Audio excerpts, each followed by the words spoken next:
The Fate of Baron von Leisenbohg by Arthur Schnitzler.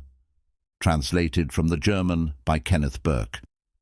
It was a warm evening in May when Clara Heil reappeared for the first time as Queen of the Night.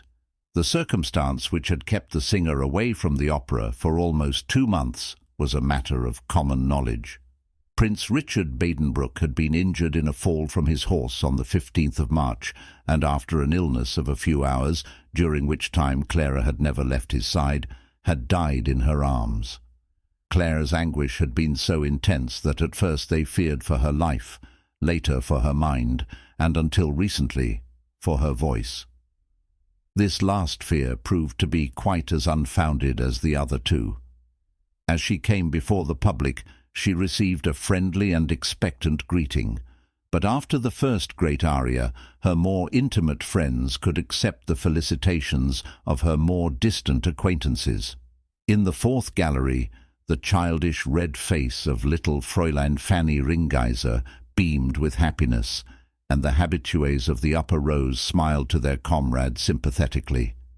They all knew that Fanny, although she was nothing more than the daughter of a Maria Hilf haberdasher, belonged to the popular prima donna's closer circle, that she had frequently been invited to her house for tea, and had secretly been in love with the dead prince. Between acts, Fanny explained to her friends that Clara had got the idea from the Baron von Leisenbohg of selecting the Queen of the Night for her first appearance, feeling that the dark costume would correspond most closely to her mood. As to the Baron, he took his orchestra seat, first row centre, on the aisle as usual, and acknowledged the greetings of his acquaintances with an amiable but almost painful smile. Today various memories were running through his head. He had met Claire about 8 years ago. At that time he was providing for the artistic education of a slender young lady with red hair and was attending an evening performance at the Eisenstein singing school, where his protégée as Mignon was making her first public appearance. The same evening he saw and heard Claire, who sang Philine in the same scene. He was then 25 years old, unattached and godless. He simply forgot about Mignon, obtained an introduction through Frau Natalie Eisenstein to Philine, and declared to her that his heart, his influence and his position were at her service. At that time Claire was living with her mother, the widow of a higher postal official, and she was in love with a young medical student with whom she frequently drank tea and chatted in his room in the Alservorstadt. She was deaf to the Baron's stormy courtship, but with her disposition softened by Leisenbohg's attentions, she became the mistress of the student. The Baron, to whom she made no secret of this fact, returned to his Auburn protégé, but kept up his acquaintanceship with Claire. On every holiday that furnished the slightest opportunity he sent her flowers and bonbons, and he would pay an occasional formal call at the house of the postal official's widow. In the fall, Clara took up her first engagement in Detmold. The Baron von Leisenbohg, at that time still an official in the ministry, used his first Christmas holidays to visit Clara at her new place of residence. He knew that the student had become a doctor and had married in September, and he took hope. But Claire, upright as ever, informed the Baron immediately after their meeting that in the meanwhile she had entered on tender relations with the tenor of the Hoftheater, with the result that Leisenbohg could take away no other memories of Detmold than a platonic stroll through the city park and a supper in the theatre restaurant in company with several colleagues of both sexes. Nevertheless, he repeated his trip to Detmold several times, rejoiced in his aesthetic concern for Clara's considerable progress, and, further, hoped for the next season, for which the tenor was already contracted in Hamburg. But this year he was again disappointed, since Claire had felt herself obliged to grant the petitions of a wholesale merchant of Dutch descent by the name of Louis Verheyen. When, in her third season, Clara was called to a place in the Dresden Hoftheater, in spite of his youth, the Baron threw over a very promising political career and moved to Dresden. Now he spent each evening with Clara and her mother, who had acquired a perfectly lovely innocence in all matters concerning her daughter, and he took new hope. But unfortunately the Dutchman had the unpleasant habit of announcing in every letter that he would arrive the next day, assuring his mistress that she was surrounded by an army of spies, and incidentally threatening her with the most painful forms of death in the event of her being unfaithful to him. But as he never did come, and Claire began falling gradually into a state of extreme nervousness, Leisenbohg resolved to end the matter at all costs, and left Detmold to carry on his transactions in person. To his astonishment, the Dutchman declared that he had sent these threatening love letters to her purely out of gallantry, and that, as a matter of fact, nothing would be more agreeable to him than to be freed of all further responsibility.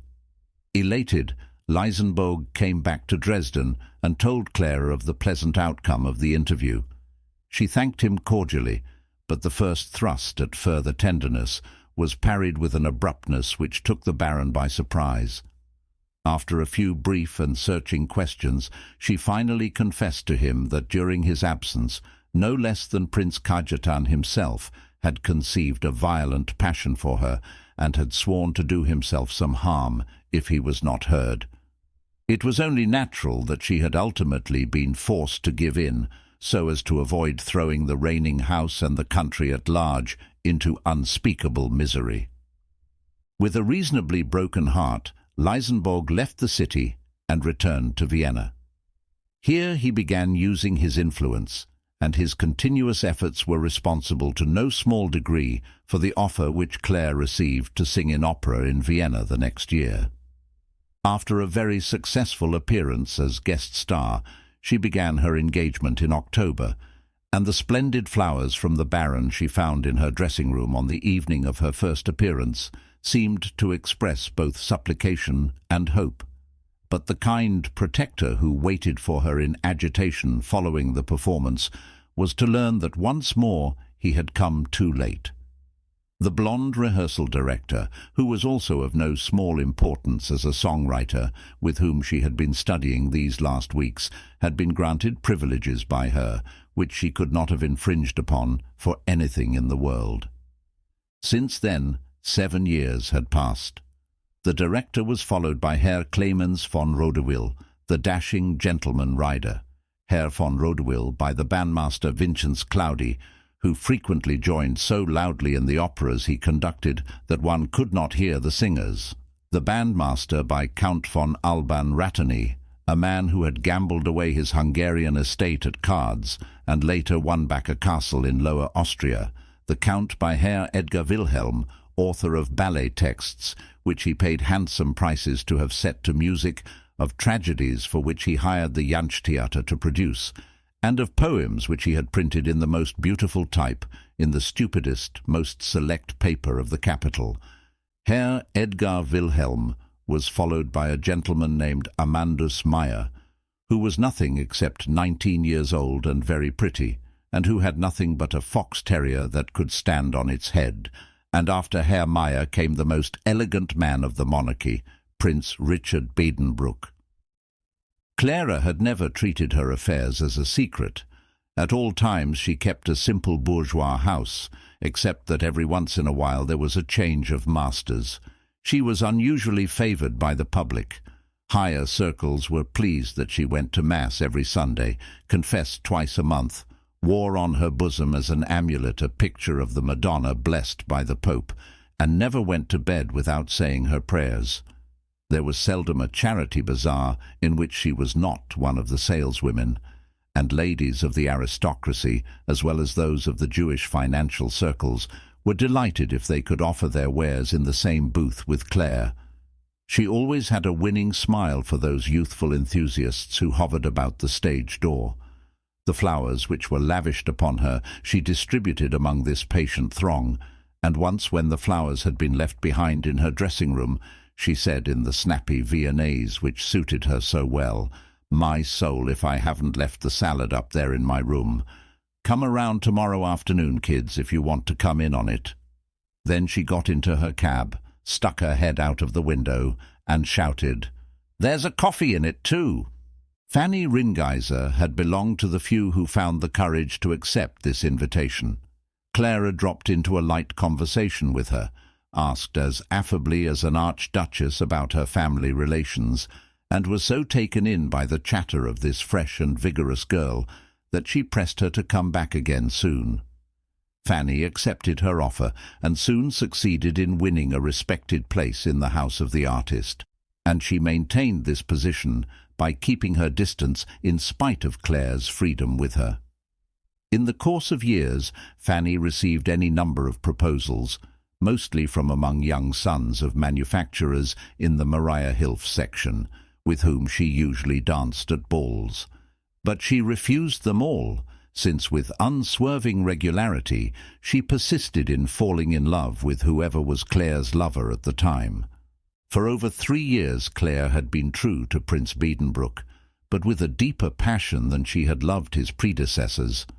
And although Leisenbohg had never quite abandoned hope in spite of all his disappointments, he began seriously wondering whether the happiness he had longed for 10 years would never bloom. Always when he saw someone beginning to slip out of favour, he would take leave of his other darling, in order to be prepared at any moment and for all contingencies. He had done the same after the sudden death of Prince Richard, but for the first time it was more through habit than conviction. For Claire's pain seemed so immoderate that it was everyone's opinion she would shut herself off now for all time from the joys of this life. Every day she rode out to the cemetery and laid flowers on the grave of the departed. She lost all interest in bright-coloured clothing and locked up her jewellery in the most out-of-the-way corner of her writing desk. It required earnest pleading to dissuade her from leaving the stage forever. After her first reappearance, which had come off so brilliantly, her external life, at least, took its usual course. The former circle of more removed friends reassembled. The musical critic Bernhard Feuerstein appeared, with either spinach or tomato spots on his vest according to yesterday's bill of fare, and grumbled, much to Claire's undisguised delight, over colleagues, male and female, and director. As to Lucius and Christian, the 2 cousins of Prince Richard from the other line of Badenbrooks, she suffered herself to be courted as formerly in the most uncompromising and respectable style. A gentleman of the French embassy and a young Bohemian virtuoso at the piano were introduced to her, and on the 10th of June she went to the races again for the first time. But as Prince Lucius, who had a turn for poetry, expressed it, only her mind was awake. Her heart was still sunk in slumber. Yes, if one of her younger or elder friends ventured the slightest hint that there was anything like tenderness or passion in the world, the last trace of a smile vanished from her face. She stared dully before her, and occasionally she would lift her hand as though to ward off something, a gesture which seemed to apply to all men and for all time. Then it happened in the latter half of June that a singer from the north by the name of Sigurd Ulser sang Tristan. His voice was clear and powerful, if not especially noble. He was of an almost superhumanly large build, and with a certain inclination to fullness. At times, when in repose, his face would be quite without distinction, but as soon as he began singing, his steel-grey eyes would light up with a mysterious inner fire, and with his voice and his glance he seemed to sweep all away with him, especially women. Clara sat with her unoccupied colleagues in the company's box. She alone seemed to remain unmoved. The next morning Sigurd Ulser was introduced to her in the director's office. She spoke a few friendly but almost cool words to him about yesterday's performance. The same afternoon he paid her a visit without waiting to be invited. Baron Leisenbohg and Fanny Ringeiser were present. Sigurd drank tea with them. He told of his parents, who lived in a little Norwegian fishing village. He told of the remarkable discovery of his talent by a travelling Englishman who had landed in a white yacht in a remote fjord. He told of his wife, an Italian, who had died on the Atlantic Ocean during their honeymoon and had been lowered into the sea. After he had left, the others remained for a long time, plunged in silence. Fanny was examining with great care her empty teacup. Claire had sat down at the piano and was resting her arms on the closed cover. The Baron was silently and anxiously immersed in the problem of why, during the account of Sigurd's wedding trip, Claire had neglected that peculiar gesture with which, since the death of the prince, she had brushed aside all hints of some further passionate or tender relations on this earth. As further starring parts, Sigurd sang Siegfried and Lohengrin.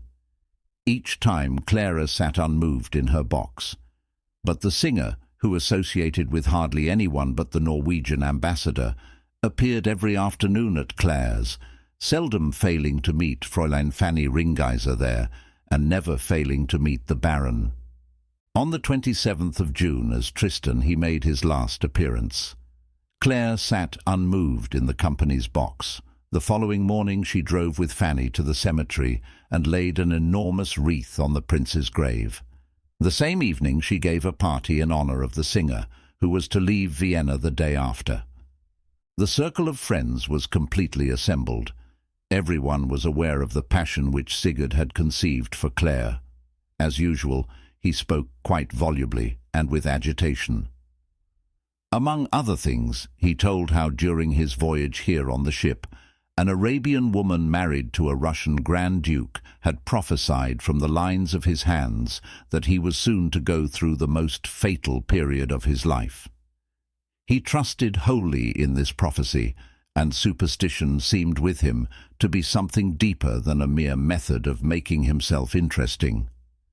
He also spoke of the generally well-known fact that last year, immediately after his landing in New York, where he was to fill an engagement as visiting star, on that very day, yes, on that very hour, although he had to pay a severe penalty, he had taken another ship back to Europe, and all this simply because on the wharf a black cat had run between his legs. He certainly had every reason to believe in such secret relationships between incomprehensible signs and the fate of man. One evening at Covent Garden in London, before going on the stage, he had neglected to murmur a certain little charm handed down by his grandmother, and his voice had suddenly failed him. One night in a dream, a winged angel had appeared before him in rose-coloured tights, announcing to him the death of his favorite barber. And sure enough, the next morning it was discovered that this poor devil had hanged himself. Further, he always carried with him a short but very significant letter which had been given to him in a spiritualist séance in Brussels by the spirit of the dead singer Cornélia Lujan. It contained in fluent Portuguese the prediction that he was destined to become the greatest singer of the old and the new world. He told all these things today, and as the spirit letter, written on rose-coloured paper of the House of Greenwood, was passed from hand to hand, an undercurrent passed through the entire room. But Claire herself scarcely altered her expression and merely nodded her head indifferently now and then. Nevertheless, Leisenbohg's unrest attained a high intensity. To his sharpened eye, the signs of approaching danger became clearer. To begin, Sigurd, like all of Claire's previous lovers, had formed a pronounced attachment to him during supper, had invited him to his place on the fjord at Molde, and finally brought in the "I say, old fellow" and the "Listen, old boy." In addition, Fanny Ringgeiser would tremble all over whenever Sigurd addressed a word to her. She would become alternately white and red when he looked at her with his large steel-grey eyes, and when he spoke of his imminent departure, she began crying softly.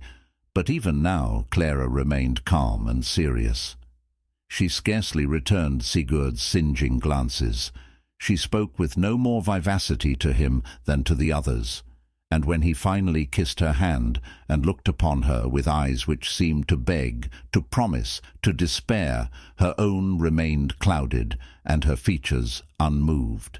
Leisenbohg observed all this with distrust and anxiety. But when the evening was over and everyone was going, the Baron experienced something unexpected. He was last to reach Clara's hand at parting, But when, like the others, he was about to go on, she held his hand tightly and whispered to him, "Come back again." He wondered if he had not heard right, but she pressed his hand again, and with her lips almost to his ear she repeated, "Come back again. I shall expect you in an hour." Almost in a swoon, he went along with the others. With Fanny, he accompanied Sigurd to the hotel, and as if from a great distance, listened to his ravings about Claire. Then he led Fanny Ringeiser through the quiet streets in the soft coolness of the night to Maria Hilf, and from behind a cloud he saw the stupid tears roll down across her red, childish cheeks. Then he took a cab back to Claire's. He saw a light glimmering through the curtains of her bedroom. He saw her shadow glide by. Her head appeared at the edge of the curtain and nodded to him. He had not dreamed that she was waiting for him. The next morning, Baron von Leisenbohg went for a ride in the Prater.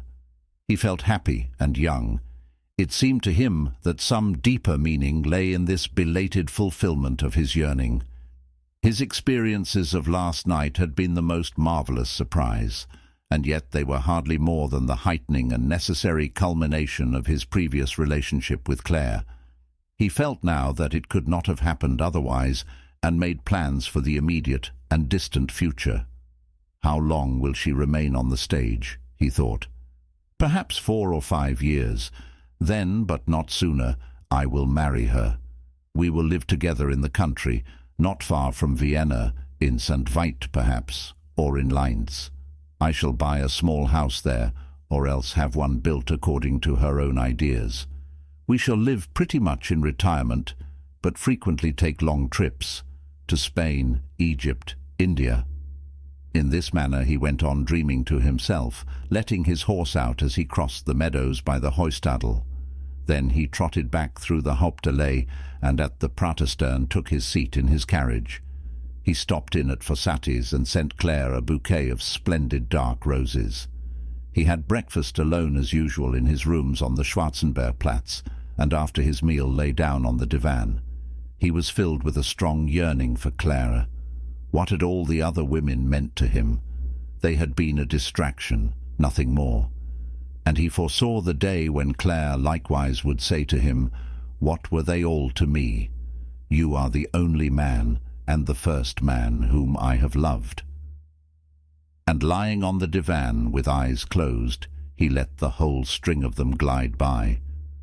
Certainly she had loved no one before him, and had always loved him, perhaps, in each of the others.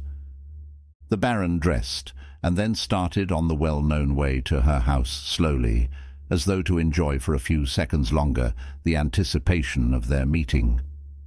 There were a good many promenaders on the ring, but the season was noticeably nearing its close, and Leisenbohg was glad that summer was here. He would travel with Claire, see the ocean or the mountains with her, and he had to hold himself in check to keep from shouting aloud in his enthusiasm. He halted in front of her house and looked up at her windows. The light of the afternoon sun was reflected in them and nearly blinded him. He mounted the 2 flights to her apartment and rang. No one came to let him in. He rang again. No one came. Leisenbohg now noticed that a padlock had been put on the door. What could that mean? Was he in the wrong place? She did not have a card on the door, but on the door adjoining he read as usual, Oberstleutnant von Jeleskowitz. Undeniably he was standing in front of her apartment, and it was locked up. He hurried down the stairs and tore open the door to the janitor's apartment. The janitress was sitting on a bed in the semi-darkness. A child was looking up from the basement to the street. Another was blowing a meaningless tune on a comb. "Is Fräulein Heil not at home?" asked the Baron. The woman stood up. "No, Herr Baron. Fräulein Heil has left town." "What?" the Baron shouted. "But of course," he added immediately. "She left at about 3 o'clock, didn't she?" "No, Herr Baron, the Fräulein left about 8 this morning." "And where to? Or, that is, did she go directly to—" he said haphazardly. "Did she go directly to Dresden?" No, Herr Baron, she left no address. She said that she would write where she is. So, yes, quite so. Naturally. Many thanks. He turned away and came up on the street again. He could not help looking back at the house. How differently the evening sun was reflected in the windows now. The heavy, melancholy mugginess of a summer evening lay over the city. Clara was gone. Why? She had fled from him. What was the meaning of that? He thought at first of going to the opera, but he remembered that the season was closing the day after tomorrow, and that for the last couple of days Clara had nothing to do there. So he went to 76 Maria Hilferstrasse, where the Ringeisers lived. An old cook came to the door and examined this tony visitor with some distrust. He had the cook call Frau Ringeiser. "Is Fräulein Fanny at home?" he asked with an excitement that he could not master. "How's that?" Frau Ringeiser asked sharply. The Baron introduced himself. "Oh, quite so," said Frau Ringeiser. "Would the Herr Baron mind stepping in?" He stepped into the hall and asked again, "Is Fräulein Fanny not at home?" If the Herr Baron would just step a little farther. Leisenbohg had to follow her, and found himself in a low, half-dark room with blue velvet furniture, and windows hung with rep curtains of the same colour. "No," Frau Ringeiser said. "Our Fanny is not at home. Fräulein has taken her along on her vacation." "Where?" the Baron asked, staring at a photograph of Clara, which stood in a narrow gold frame on the piano. "Where? That I don't know," said Frau Ringeiser. "About 8 o'clock this morning, Fräulein Heil was here in person and begged me to let Fanny go along with her. Well, she just asked so beautifully, I simply couldn't say no." "But where?" Leisenbohg insisted. "That I really couldn't say.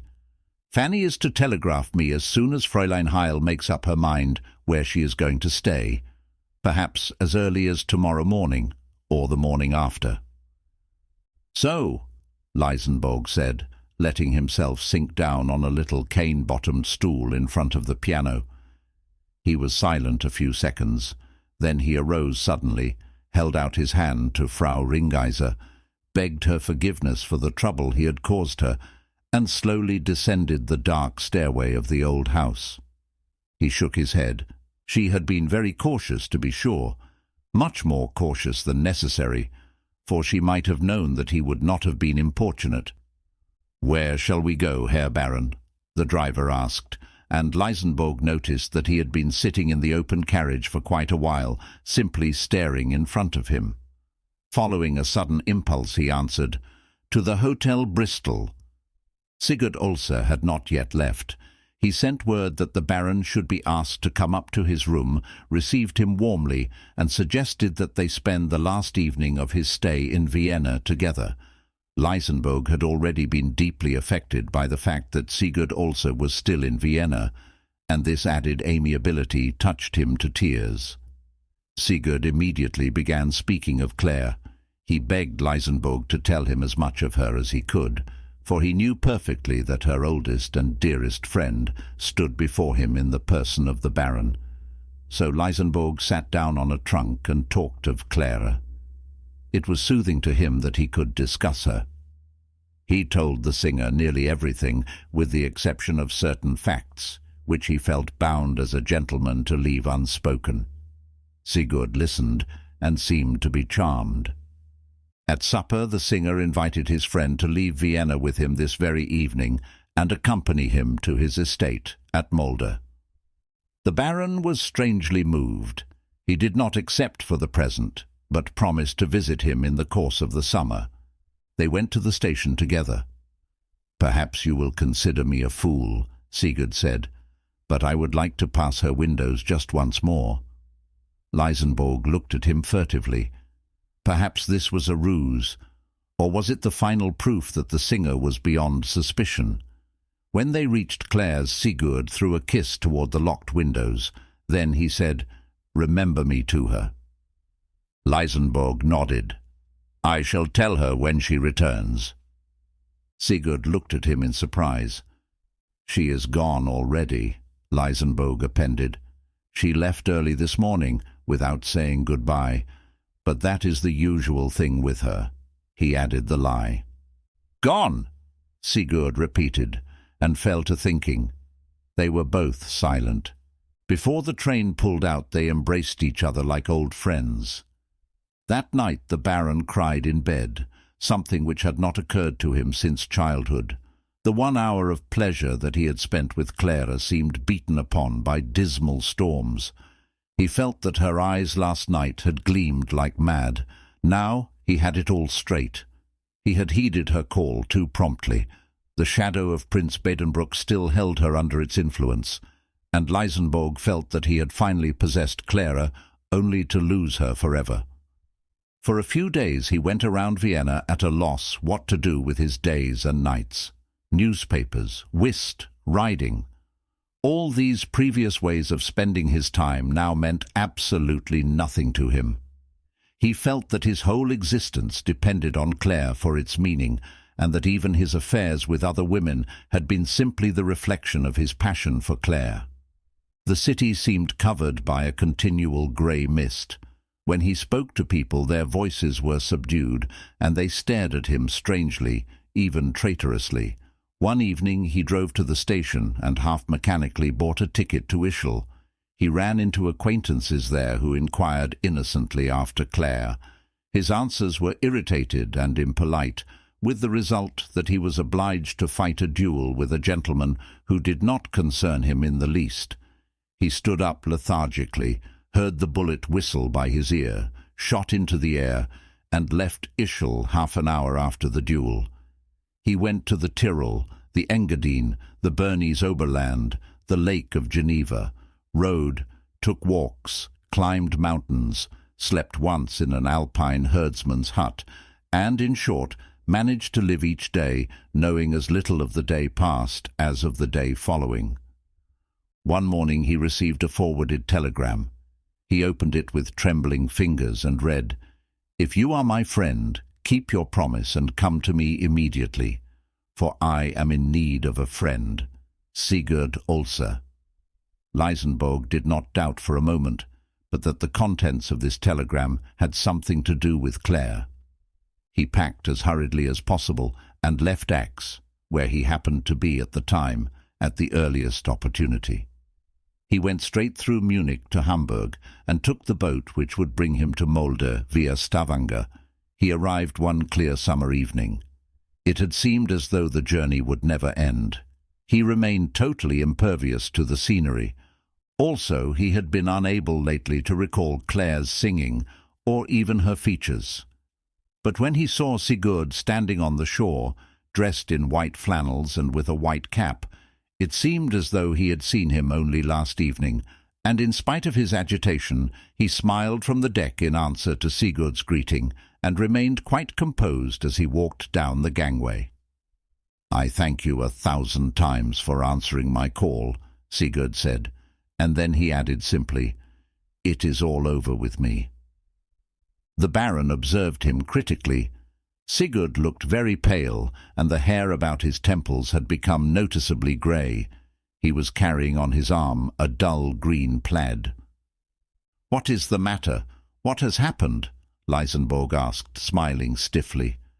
"You shall learn everything," Sigurd said. It struck the Baron that Sigurd's voice was not so full as it used to be. They went along the beautiful sea drive in a small, narrow carriage. Both were silent. Leisenbohg did not dare to ask. He kept staring out at the water. It was nearly still. He got the peculiar notion of counting the waves, but found that this was impossible. Then he looked up at the sky, and it seemed as though the stars were slowly falling. Finally it occurred to him that a singer was in this world somewhere. Clara Heil by name, but that was not greatly important. There was a jolt, and the carriage stopped before a plain white house surrounded by green. They took dinner on a veranda facing the sea. They were waited on by a stolid-faced servant whose expression became positively ominous when he was pouring the wine. About them lay the brilliant northern night. "Well?" Leisenbohg asked, as a sudden wave of impatience came over him. "I am a lost man," Sigurd said, staring in front of him. "How do you mean?" Leisenbohg asked tonelessly. "And how can I help you?" he added mechanically. "Not much. I have no idea." And he gazed over the tablecloth, over the banisters, the garden, the trellis, the street, the sea, into nothing. Leisenbohg became inwardly paralyzed. All sorts of thoughts shot through him. What could have happened? Was Claire dead? Had Sigurd murdered her? Yet no, that was impossible. There he was, sitting in front of him. But why did he not go on? And suddenly, oppressed with an egregious anxiety, Leisenbohg groaned, "Where is Claire?" The singer turned towards him slowly. His somewhat heavy face lit up. He seemed to be smiling, unless it was the effect of the moonlight. In any case, Leisenbohg found at this moment that the man who was sitting opposite him, leaning back with both hands in his pockets, his legs stretched out beneath the table, and this veiled expression on his face resembled nothing in the world more closely than a Pierrot. The green plaid was hanging on the banister, and seemed to the Baron at this moment like a dear old friend. But what did this ridiculous plaid have to do with him? Perhaps he was dreaming. He was in Molde, strangely enough. If he had been wise, he would simply have telegraphed the singer from X. "What is wrong? What do you want of me, Pierrot?" And he suddenly repeated his previous question, although more politely and with more patience. "Where is Claire?" The singer nodded several times. "To be sure, the whole thing involves her. Are you my friend?" Leisenbohg nodded. He felt a slight chill. A warm wind was blowing in from the sea. "I am your friend. What do you want of me?" "Do you remember the evening we last saw each other, Baron? We had supper together at the Bristol, and you went with me to the station." Leisenbohg nodded again. "Of course you could not have suspected that Clara Heil was leaving Vienna in the same train with me." Leisenbohg let his head sink heavily on his breast. "I did not suspect it any more than you," Sigurd continued. "I did not see Claire until the next morning when we had stopped for breakfast. She was sitting over her coffee in the dining room with Fanny Ringeiser. From the way she acted, I thought that we had met purely by chance. It was not by chance." "Go on," the Baron said, observing the green plaid as it swayed gently. "She confessed to me later that it was not by chance. From this morning on we remained together, Claire, Fanny and I. We put up at one of your charming little Austrian lakes. We took a lonely house between water and forest, secluded from the rest of humanity. We were very happy." He spoke so slowly that Leisenbohg nearly went mad. "What did he bring me here for?" he thought. "What does he want of me? Did she confess to him? What does that have to do with him? Why is he staring into my face so steadily? Why am I sitting here in Molde on a veranda with a Pierrot? Isn't it merely a dream after all? Perhaps I am sleeping in Claire's arms. Perhaps this is the same night." And involuntarily he strained his eyes wide open. "Will you avenge me?" Sigurd asked suddenly. "Avenge? What for? What has happened?" the Baron asked, and he heard his own words as though they came from a distance. "Because she has ruined me. Because I am lost." "Explain to me, finally," Leisenbohg said in a hard, dry voice. "Fanny Ringeiser was with us," Sigurd continued. "She is a nice girl, don't you think?" "Yes, she is a nice girl," Leisenbohg answered, and suddenly saw in front of him the half-dark room with the blue velvet furniture and the rep curtains, where he had talked with Fanny's mother hundreds of years ago. "And she is quite a stupid girl, don't you think?" "I think so," the Baron replied. "I know so," Sigurd said. "She did not suspect how happy we were. and he was silent for a long while. "Go on," Leisenbohg said, and waited. "One morning Clara was still asleep," Sigurd began again. "She always used to sleep quite late into the morning, but I was taking a walk in the forest.